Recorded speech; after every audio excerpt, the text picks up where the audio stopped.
इस वीडियो में हम पढ़ेंगे एडजेक्टिव फ्रेज के मुतालिक।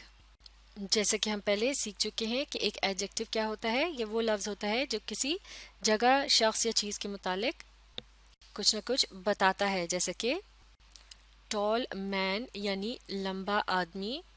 तो यहाँ मैन जो है ये एक नाउन है, जबकि टॉल क्या है, ये है एक एडजेक्टिव। इसी तरह से फ्रेज के मुतालिक भी हम पढ़ चुके हैं। ये दो या दो से ज़्यादा अल्फाज से मिलकर बनती है, जो कि एक मुकम्मल जुमला नहीं होता, क्योंकि इसमें सब्जेक्ट और वर्ब दोनों एक साथ मौजूद नहीं होते, यानी किसी शख्स या चीज़ को कोई अमल करते हुए नहीं बताया गया होता। जैसे कि वर्ब कहते हैं उस एक्शन या अमल को जो कोई शख्स या चीज़ कर रही होती है, जबकि सब्जेक्ट जो होता है वो होता है उस अमल को करने वाला। तो इस तरह से हम कह सकते हैं कि एक एडजेक्टिव फ्रेज एक ऐसी फ्रेज होती है कि जिसमें एडजेक्टिव मौजूद होता है। इन एग्जाम्पल्स की मदद से समझने की कोशिश करते हैं। He is an able teacher, यानी वो एक काबिल उस्ताद है। तो इस जुमले में लफ्ज़ टीचर जो है ये क्या है, ये है एक नाउन, और लफ्ज़ एबल यानी काबिल ये बता रहा है इस नाउन के मुतालिक कि वो कैसा है, यानी ये इसे डिस्क्राइब कर रहा है, लिहाजा ये है एक एडजेक्टिव। तो इस जुमले में एक एडजेक्टिव का इस्तेमाल किया गया है।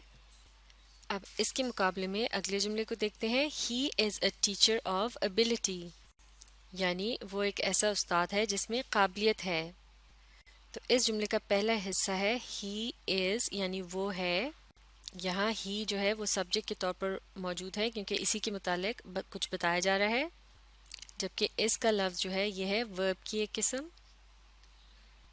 और इस जुमले का ये जो बाकी का हिस्सा है अ टीचर ऑफ एबिलिटी, ये अल्फाज जो हैं ये मिलकर डिस्क्राइब कर रहे हैं सब्जेक्ट को, जो कि है एक नाउन। माफ़ कीजिएगा, यहाँ ये है एक प्रोनाउन, यानी किसी के नाम की जगह से इस्तेमाल किया गया है। तो जैसे कि इससे पिछले जुमले में हमने देखा था कि एक एडजेक्टिव जो है वो एक नाउन को डिस्क्राइब कर रहा था, बिल्कुल उसी तरह से यहाँ अल्फाज का एक ग्रुप है जो कि मिलकर एक प्रोनाउन को डिस्क्राइब कर रहा है, यानी ये भी वही काम दे रहा है जो कि एक एडजेक्टिव देता है।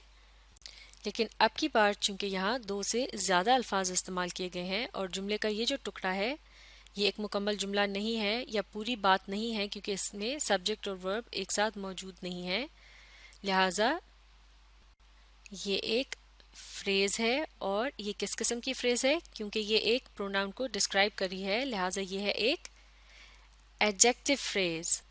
तो अब अगर इस एडजेक्टिव फ्रेज को इस जुमले से अलग करके देखा जाए तो ये हो जाएगा अ टीचर ऑफ एबिलिटी, यानी एक ऐसा टीचर जिसमें काबिलियत है। तो ये बात एक मुकम्मल बात नहीं होगी, क्योंकि अब इसके साथ कोई सब्जेक्ट मौजूद नहीं है जिसके मुतालिक ये बात की जा रही है। लेकिन अगर इस एडजेक्टिव फ्रेज की शुरू में ही इज़ के अल्फाज लगा दिए जाएं तो इस तरह से ये बन जाएगा he is a teacher of ability, यानी वो एक ऐसा उस्ताद है जिसमें काबिलियत है। तो ये बन जाएगा एक मुकम्मल जुमला। तो इस तरह से यहाँ ये बात भी देखी जा सकती है कि एक एडजेक्टिव फ्रेज जो होता है उसकी अलग से तो कोई ख़ास हैसियत नहीं होती, लेकिन वो एक जुमले को मुकम्मल करने के लिए बहुत अहम होता है।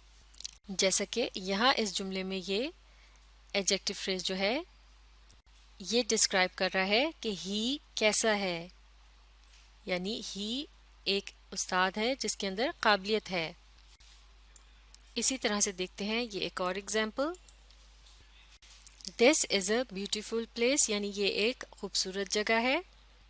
तो अब आप बताइए प्लेस क्या है, ये है एक नाउन, और लफ्ज़ ब्यूटीफुल जो है इसकी मदद से क्या पता चल रहा है कि ये जगह कैसी है, यानी ये जगह को डिस्क्राइब कर रहा है, लिहाजा ये क्या है, ये है एक एडजेक्टिव। अब इसके मुकाबले में दूसरे जुमले को देखते हैं। This is a place of beauty, यानी ये एक ऐसी जगह है जिसमें खूबसूरती मौजूद है। तो इस दूसरे जुमले में अ प्लेस ऑफ ब्यूटी, यानी एक ऐसी जगह जिसमें खूबसूरती मौजूद है, ये अल्फाज जो हैं ये मिलकर किसको डिस्क्राइब कर रहे हैं, दिस को, और ये भी है एक प्रोनाउन, और इसका इशारा उस जगह की तरफ है जिसके मुतालिक बात हो रही है।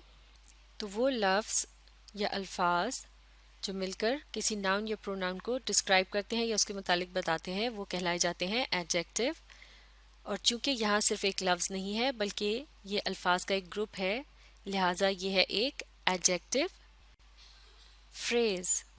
اور اسے ایڈجیکٹو فریز اس لیے بھی کہتے ہیں کہ یہ ایک مکمل جملہ نہیں ہے بلکہ جملے کا صرف ایک ٹکڑا ہے جسے اگر جملے سے الگ کر کے دیکھا جائے تو اس کا کوئی خاص مطلب نہیں بنتا کیونکہ اس میں سبجیکٹ ورب کمبینیشن موجود نہیں ہے، یعنی کام کرنے والا اور اس کا عمل دونوں ایک ساتھ نہیں بتائے گئے.